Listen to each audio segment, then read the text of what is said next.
Also, how's the audio? Just from my voice? Yeah, who knows? Who knows who's on the call right now? That would be impressive. This is Kamado's Diego List main GI. Fresh kills make the best. It's not Donald Trump, but he's way better than that.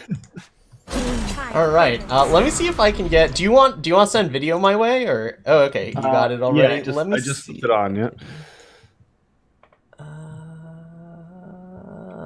Donald Trump, Chapin, Rhino. All right. Hopefully, I'm a better Eternal player than Donald Trump. I mean, that would be sad. Oh man, this is gonna be tough. Window capture, I guess. Do I have Discord on here? I do have Discord on here. At source. There we go. All right. Hello, everyone. This is Telemokos, and he runs Tuesday Night Eternal. Tell us a little about Tuesday Night Eternal for those that are uninitiated. Yeah, absolutely. How's it going, everyone? Well, hopefully you've heard of it before. If you are not familiar with Tuesday Night Eternal, it's a nice new little tournament series that we started putting together that people are free to the community. People can join in. It's every other Tuesday night right now. We try a couple different formats. We do Expedition, we do Throne. We've done some off formats like Pauper and Singleton, some other fun ones. But it's just a chance to get a little bit more tournaments for the community to participate in. So if somebody doesn't want to participate in the ECQs or can't afford that or anything, it's just a nice little opportunity. And we stream them every week, so hopefully that gets some more coverage for people who want to watch the competitive tournaments. So I'm just trying to do some fun things for the community. And you not only is it casted, but it's also got a cash prize, right? Free entry, cash prize. Yeah, free entry, cash prize. Depending on how it goes, we've also had some of the bigger ones. We had a donation last week for $100, so the winner actually took home $128, I think, last week. But I would say they're usually in the 25 to 50 range for the winners. But yeah, cash prize it goes up, and then as the more people we get, the higher the price gets. Yeah, for those of you who haven't checked it out already, you really should because it's awesome. I'm gonna end to turn this Celestial Omen, I think. Are you watching the stream right now? Can you see what deck I'm playing? I am. I watched the last game, which was pretty fun. I thought we were gonna take that one. I thought we were gonna take that one home, but yeah, this one seems pretty fun. I might have to try it. Yeah, this is you know who Kamado is. Probably Kamado is my pick for the most accomplished Eternal player. I guess it's not really a pick if it's like based on accomplishments, but has been a top Eternal player for a long time. And he's always saying that this deck is excellent. Trust in yourself. Interesting, like negating that one and not the Destiny spell. Well. Yeah, I didn't play. I kind of missed the boat on the old combo deck before it got nerfed, and it seemed like everybody was really playing that before, and then it got nerfed, and then just Kamada was playing it, and he kind of swore by it, but I haven't really given it a chance. Yeah, pretty much whatever chat room you're talking in, once someone mentions Diogo combo, Kamado is right there saying, "Yeah, this deck is great. More people should play it." Yeah. I'm actually going to close your stream so that it doesn't take up too much room right here. Yeah, I do have to try that one though. I was playing so much Expedition the last month though that I haven't really touched Throne yet. So it's probably time to get back in there and make the last Masters push. But I don't know. Probably need to play something fast in order to do that. Something like Stone Scar. Yeah, I'm dedicating this week to it, and it's challenging to say the least. Yeah. Trust in yourself. You wouldn't think it's that big of a shift, but between Expedition and Throne, like I'm just looking at these decks, I'm like, oh wow, it's such a shift in thinking. Well, you can play Cultist. I've been playing a lot of Cultist. That's true. I have played that a little bit. I've been playing your list from the Discord with Something gets you right. with the 5-drop, and that's been pretty good so far. Tazboo, that's what I'm.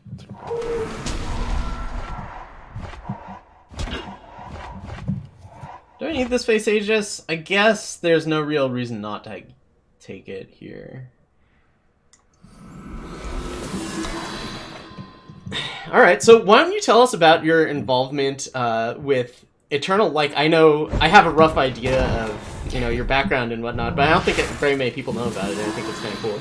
Sure. Yeah. So let's see. To talk about my internal involvement, got to start probably going back to Magic. So I learned to play Magic with Andrew Backstrom and Gabby Sparts. So the three of us kind of learned together. We all worked together. We lived in the same town. We were good friends. Learned to play the game together back in 2012. Started going to tournaments together, doing some things.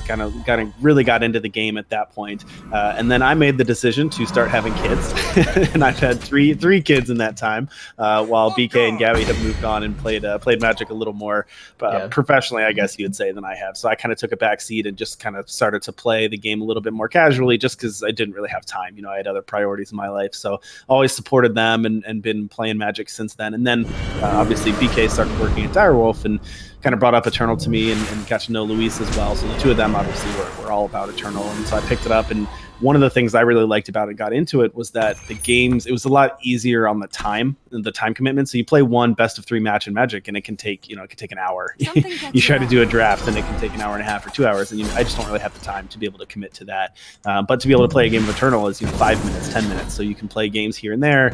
Waiting to pick somebody up in the car, dropping somebody off, you can play a game here and there. So I really like that aspect of it, and really got into it in the last year or so. And then recently, I started talking to BK and Luis about, all right, I played it for a little while. I kind of have a collection. What's the next thing I can do? I don't really see a lot of opportunities and big tournaments, and I kind of missed the boat on last year's competitive scene. And they were both kind of like, well, there isn't really much out there. Like, maybe a community tournament here and there, but there really isn't much of a tournament scene. So you can do some research, or you can just start your own. And so I did a little bit of research and looked at a couple tournaments, and I was like, all right, there really isn't that much here. All respect to the people who were putting on events and doing a decent job, but it felt like there was something missing there. And so I said, all right, well, what if we started something a little small, just to give an opportunity for people that can't play on weekends? Because I'm with the kids on the weekend, so I don't have time to do that. So weeknight, something in a different time frame for people, and offer something different. So you helped me a little bit throw the first couple together. They worked really, really well, and all the feedback has been just incredibly positive and helpful. So we've added on to it from then, and now we're doing it every 2 weeks. And I think we're on I think it's tournament number 9 or 10 next week. So that's pretty exciting so far. And then looking into 2020, going to do some even more cool things. We've started to do deck techs on YouTube. We've got some league ideas coming up. We've got holiday invitationals. So lots on the horizon for people to participate in Eternal if they want to do something a little more competitive. Yeah, it's definitely really exciting. I mean, we had the ETS for a long time, but I mean, as I'm sure you're learning now, it's a lot of effort in order to put on these tournaments, especially personally, I was never able to play the ETS because I was always busy on weekends, so I definitely know what you're talking about with having weekday tournaments being beneficial. Anyway, I think it's super cool that we have more community run tournaments. It would be really cool to have the option to do it in game. Since both of us personally know some of the people involved, we can we've definitely let them know about that, but yeah, it'd be nice to have it in game. It'd be nice to have some prize support and promotional support, but that would kind of take it up a level. But I'm happy where things are at now. I think there's a lot of opportunities that we can do to make things to give that option there. But if we can start doing some in-game tournaments or more professional support from Direwolf, that'd be awesome. I definitely encourage that. But we can do a lot even without that in the time being. Yeah, Cassandra brings up friendly challenging people, so that, like, one of the big issues was that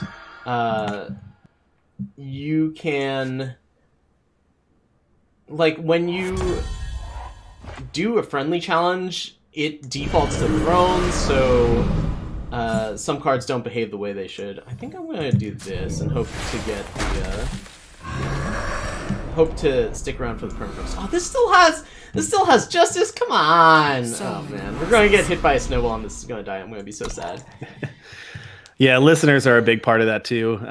It actually hasn't come up as much as I would have expected, but there is the disadvantage of in-game listeners in Expedition, like Incarnus, only pull from Expedition card pools. If those in chat weren't familiar with that, in the game it only pulls from the Expedition card pool, but in Direct Challenge, because technically you're playing Throne format in the Direct Challenge, it can pull from anything in Throne. So it's not the most realistic gameplay when we're playing Expedition challenges, but we can really do that.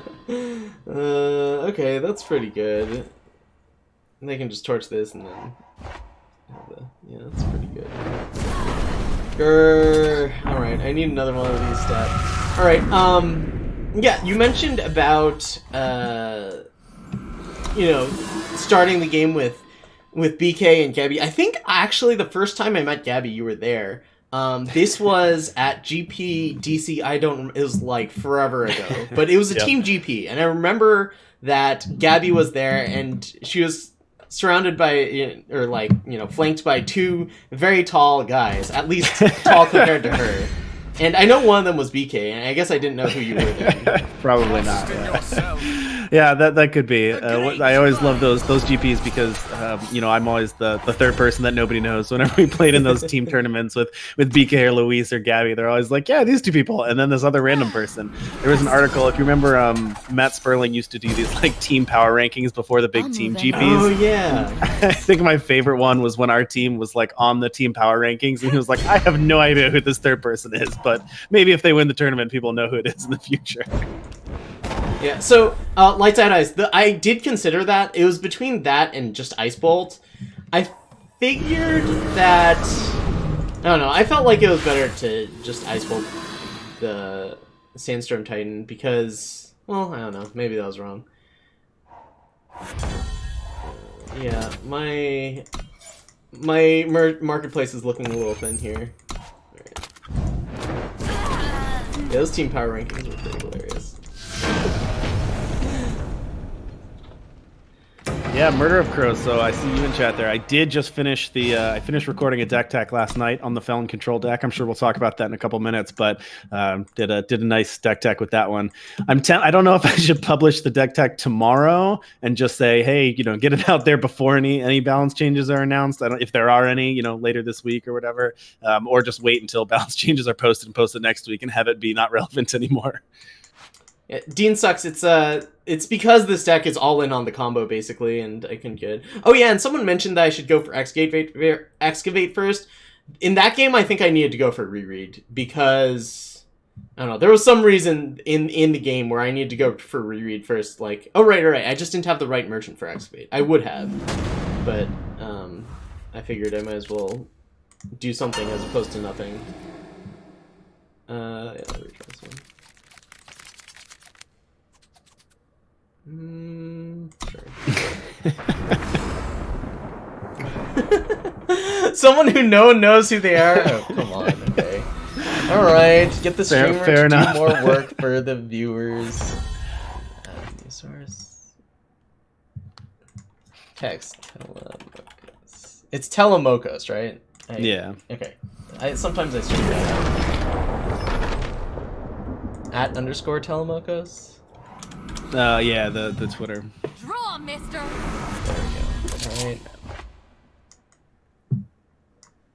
Yeah, expected changes. Nobody knows what if or any there will be, but I think all of us who've played a lot of Expedition the last couple weeks would assume that there's probably something changing in the next week, I would assume. Yeah, Cultist was... So if you were in charge of the changes, what would you do? Like, obviously, like, it takes a lot to balance a game. It's very difficult. But just like with Draw, mister. what you expect out of it, what would you change? This may or may not have been a conversation I've had with people in the past week. I see. But yeah, I don't know for sure. I'm not in the room with BK and Luis and the rest of the devs who are making the actual changes. But I played a lot of Cultist and then switched over and played some of the other decks.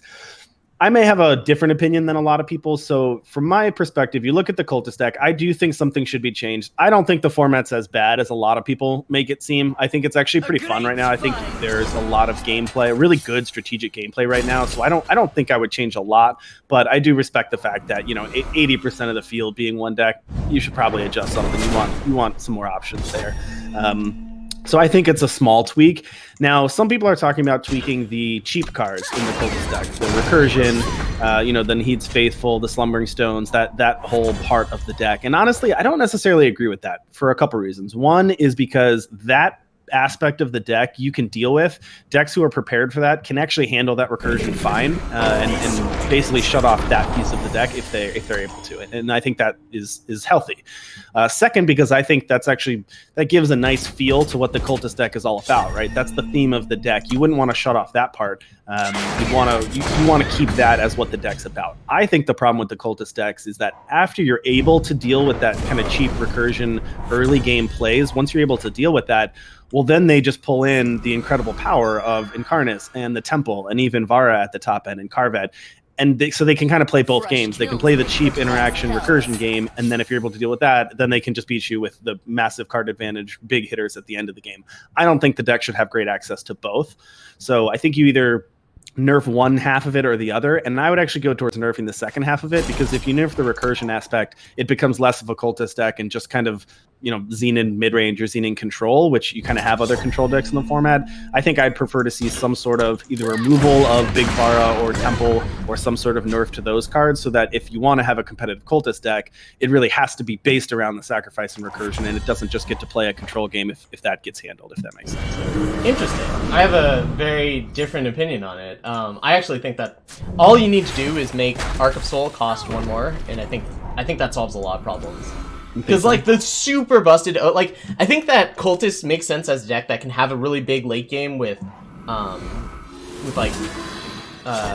Big Vara getting back a ton of stuff. I don't think that's the issue. I think the issue is that it's, too fast out of the gates and too consistent out of the gates. Yeah, I could see the Arc of Soul nerf as well. I don't think that would change very much about the deck, but I agree that would slow it down a peg. I think one of the bigger ones, I would just remove our format, honestly. Feln doesn't need it. You and I have both been playing that Feln deck a little bit. It's nice to have in the market, but it doesn't need it for that deck to work. And It just gives a bonus late game to Cultist that it doesn't need either. I think it just gives sort of a fallback, kind of a too easy of a fallback to these decks if they go into the late game. I would just remove that. You may have to do more than that. You may have to nerf Arc of Soul and take out Vara, but I don't really see any reason that Vara even needs to be in Expedition, honestly. Well, I think this is the reason, and it's because it's part of the new player experience, so that it gives a big flashy legendary for people to use in their first game in Expedition. And I think that's the reason that Vara's in there. That's fair. And that seems pretty important to me. Yeah, I think that's fair to keep it for there. Yeah. Shaolin's Incarnus is very good. I think that Incarnus might be a little too good compared to the... Oh my god, that's huge. I think it might be a little too good compared to the other... Jeez, how do I deal with that? Yeah, the other listeners, I agree. It is very good. I think it's the best listener, and I agree that it's the power level is up there. You kind of mentioned flashy cards. I like Incarnus. I think it is a nice flashy card. It makes for really interesting gameplay because it is a must deal with threat. And we've seen even in the tournaments, we've talked about this to no end about how it gives you built-in card advantage and a must answer threat. So it's very, very powerful. What nerf would you give to Incarnus if that was one of the things on the table? Someone pointed out you can make Incarnus a 3-2 quick draw. I like that. Incarnus just having the best evasion and going off more consistently than all the other listeners, I think is a huge edge for it. Mm-hmm. But also you could just make it smaller, like a 2-2 Mastery 6 or something. The fact that it attacks down sites really well, I think is an issue. Well, I was actually going to say that's power for it. That would actually be my concern. My concern with removing the unblockable is that I think, especially in the Xena matchup and the Cultist matchup, the site is so powerful. The Temple is so important to that, especially in the mirrors and in the control matchups. That Incarnus is one of your big weapons to be able to deal with the site. And if you if you make it so Incarnus can't hit the site, it actually makes it a lot harder to deal with the Temple, which I think is one of the bigger problems right now. Sure, but I think that you should have to work for it a little. You don't just get the one-shot site. Make it so that it incentivizes weapons to be played with Incarnus or something, or that you have to get the weapon off the Incarnus more often to be able to take down the site. Yeah. Yep. So there's a couple options there. So I'm actually forced to resurface something at some point. I actually don't want to though. Okay. Okay. Add Torch to the format. I don't know that. Maybe. I mean, I feel like every format that Torch is in, it becomes a Torch-based format. It's kind of nice to have it without it, but you could nerf Worthy Cause as well. That's another one similar to Arc of Soul. I think if you made 2, you could do that as well. You could keep most of the rest of the deck very similar, but having that cost 2. But... I really like how the different formats have different baseline fire removal spells. Yeah, Like, I I agree. think that is a very good part of it. Yeah, I 100% agree. Well, I don't love losing one of my L's, but I also don't want to die to Obliterate or something. You know, Secret Weaver, maybe this is a hot take, but I don't know if actually making Worthy Cause 2, though, would actually change things that much. Obviously, like as Sunny said, I think it slows it down so it's not as fast to the gates, but when you actually play out the games, you oftentimes, I feel like when you're casting Worthy Cause, you have 2 power anyway. It's not like the deck is struggling to get that extra power and wouldn't be able to play it effectively if it costs 2, so I'm not even sure that would actually change things all that much. No, but I think it is a good point, because it's not just about, oh, this costs, X or whatever, and you can't play until turn X. The thing about Worthy Cause is that so many of my games came down to playing,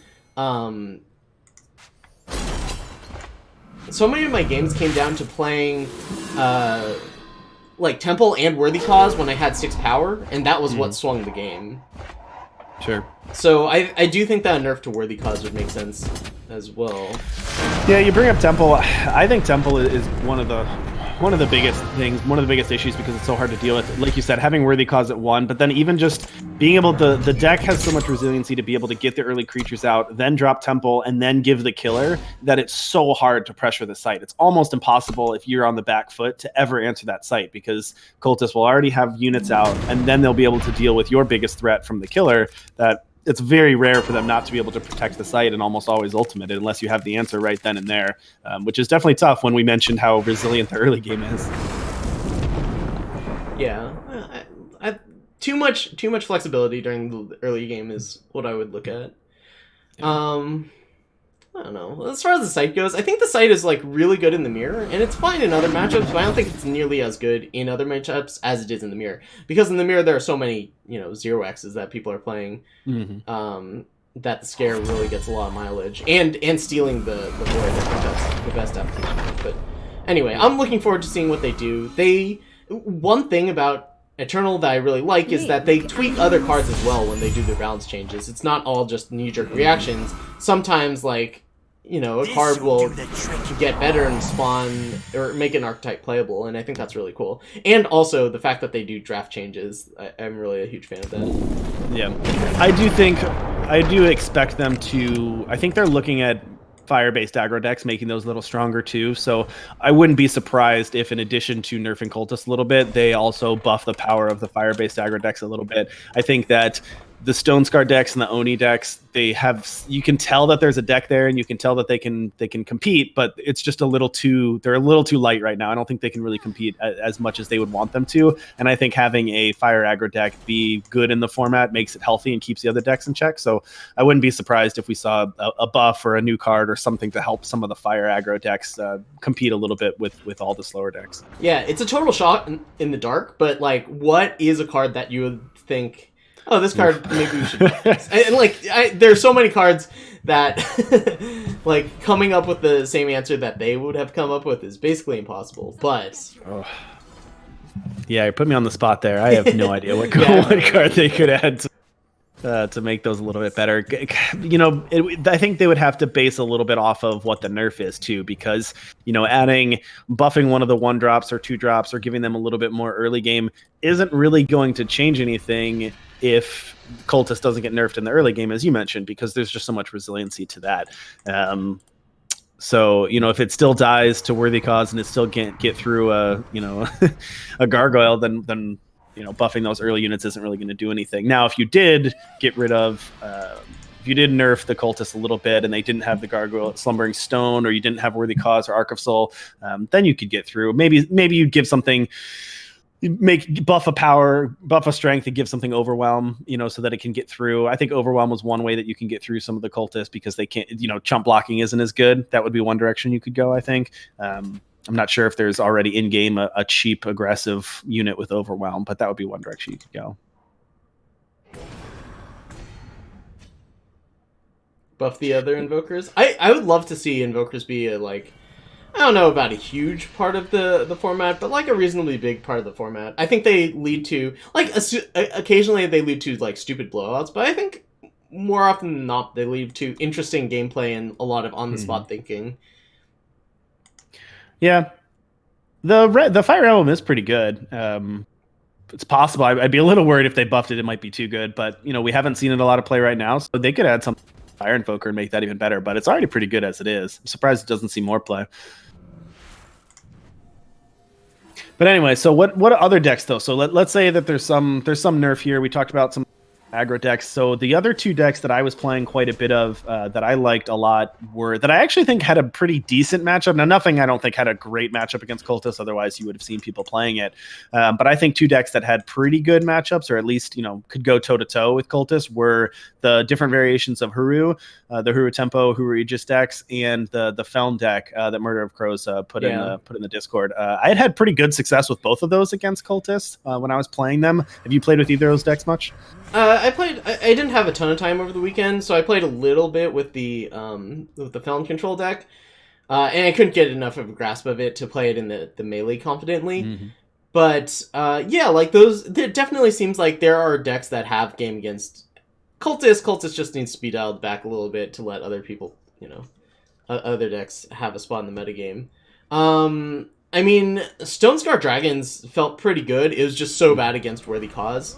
Yeah, and there are a lot of decks that are just like, they seem pretty good, but they just have a horrendous Cultist matchup. There's also like spell damage as an option for that. Yeah, with the introduction of Sodi too, I'm not sure Dragons would be my first place to go. I've definitely punished some people for playing Dragons into the 4 copies of Sodi and Feln. Oh yeah, because you get to just snipe out. Makes it a little worse. Yeah, you can just knock it out. Yeah, I mean Dragons is pretty good. They do have a lot of power, and if they're on the play, it puts you on the back seat real fast. You can die very quickly. But yeah, I think with if Sodi picks up in popularity, which I expect it to, as Cultist goes down a little bit, then I would just be wary of that with Dragons. But you definitely could.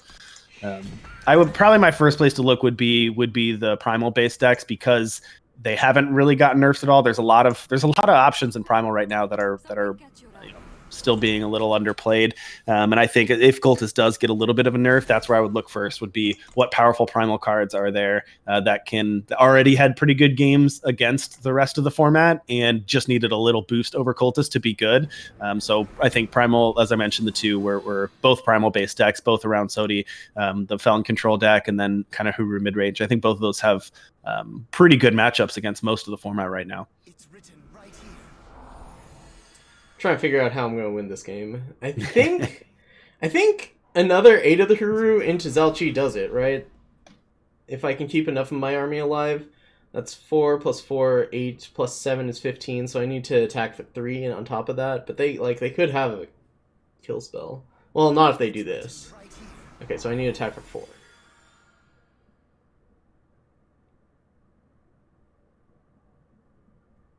Yeah, I guess I get to go excavate plus reread next turn, but I think we're good here. Yeah, I just chump block one of these and I should be okay.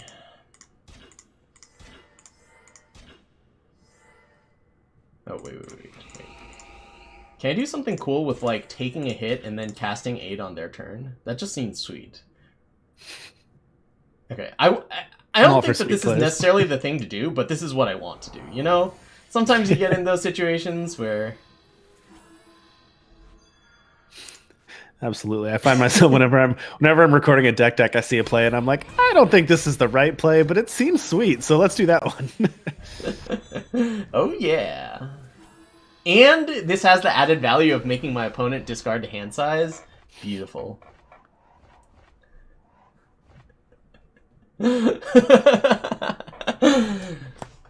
Are we just on mill now? I don't know that we're just on mill. Yeah, anyway, I'm super excited about... Oh, they do have something else, but we're fine. I'm super excited about... Oh, they don't have to discard? No, they have 10 cards. I'm excited about, like, what Expedition brings to Eternal. I think that it's really good having 2 formats. And 2 formats that should definitely look pretty different from one another. My only real issue is, like... It seems really arbitrary what's in Expedition.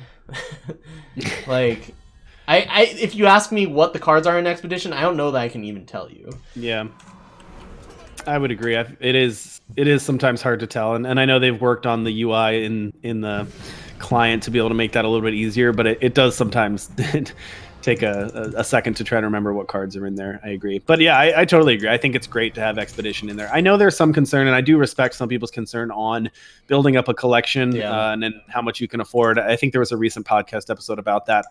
I respect that. I think there is maybe some concerns for new players to be able to get into two formats. But I think for the competitive landscape, having those two formats is really good. And it's a very fresh take on Expedition. I really enjoy being able to play those. And honestly, I was playing a ton of Throne before Expedition came out. And then, the first month or two, I wasn't sure about it. But then I think this Expedition format has been fantastic. And it's made for some really, really strategic and interesting game states. And really, I think doubled down and got me back into Eternal really, really heavily because of how great these games have been the last month. Yeah. The other thing is, I would like some transparency as what their plans are for the rotation of Expedition, what sets are going to be legal when. Yeah. Just so that it doesn't feel like people craft a bunch of legendaries and then don't get to use them down the line if they're really just interested in playing Expedition. Because, as more formats evolve, people are going to pick and choose whether they want to play them or not. Yeah, for sure.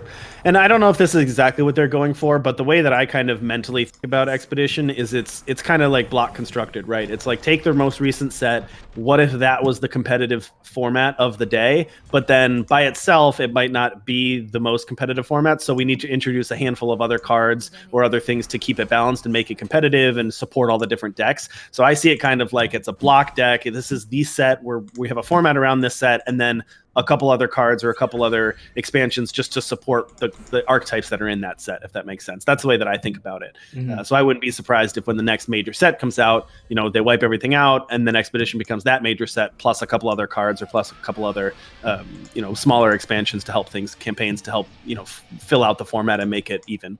Yeah, that makes sense. And it's good that, it's definitely good that, whoa, Yushkov out of this deck? That's a surprise.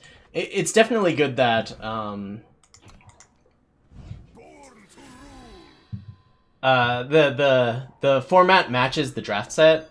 Mm-hmm. I think that's really good for keeping things at least somewhat manageable. So how do you feel?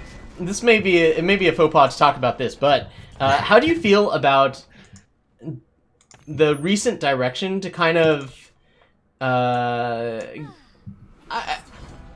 I feel like recently Direwolf is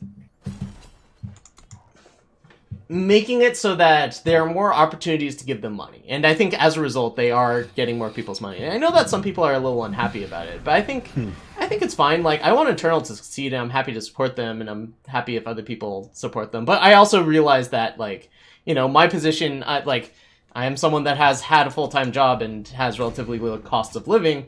The college student that wants to play a card game isn't necessarily going to have access to that, or a kid. Well, I don't know. If you're a kid, you're probably not trying to play competitively.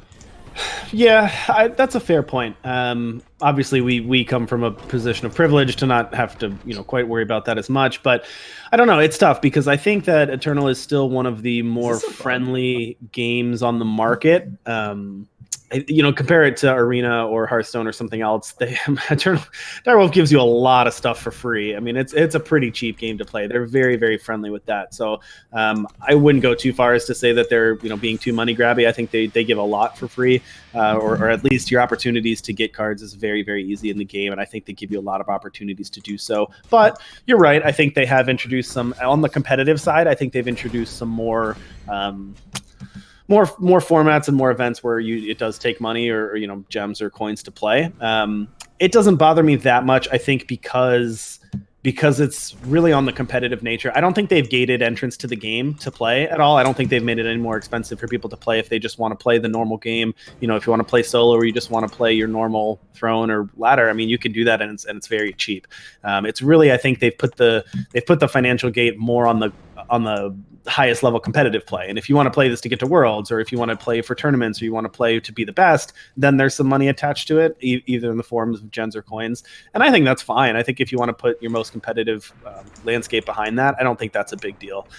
But I also respect if people are frustrated because they don't have the budget to play competitive and they want to, I can definitely sympathize with that frustration.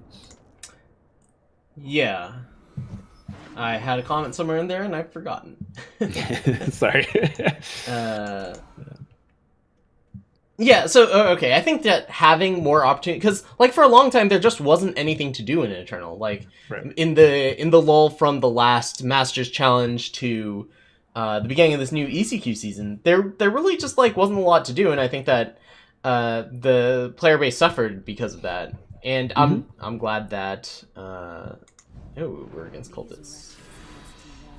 I'm glad that there's reasons, things to look forward to in the game. Yeah, and you mentioned in that time window that you talked about is kind of right about where we started the right, and partly for that reason, to give people an option where if you are on a budget or if you don't necessarily have time to play in the ECQs, and it's a big time commitment. Let's not let's not pretend like it's not. Being able to play those ECQs, and especially what was it, last week or 2 weeks ago when you had the ECQ and the QCPs on the same weekend. I mean, I didn't get through all of them for sure, and that was trying to play a lot. Right? It's a lot of Eternal to get through that. So if you don't have the budget or the time to do that, we wanted to offer a tournament series that you could play in that maybe fit your schedule a little bit better. And I know it doesn't work for everyone, and especially Europe or overseas, it's a little tougher because it's at night. It's at nighttime in the U.S. But just giving alternate options, and I think now I'm actually very happy with where Eternal's at right now because there's so many different options. If you want to just play your normal classic Eternal Throne format, you can do that and not have to invest anything into it. If you want to go for the World Championship and be the best in the world and make a lot of money, you have that opportunity as well through the client. If you want to play semi-competitively, you can play in just the qualifiers, or you can play in the Tuesday Night Eternal events. There's kind of options for everybody, I feel like, right now. Yeah, and as long as the queue times don't suffer, I think it's all good. Mm-hmm. And I haven't experienced that really. I think a minute and a half is the most I've really waited for a game. Yeah.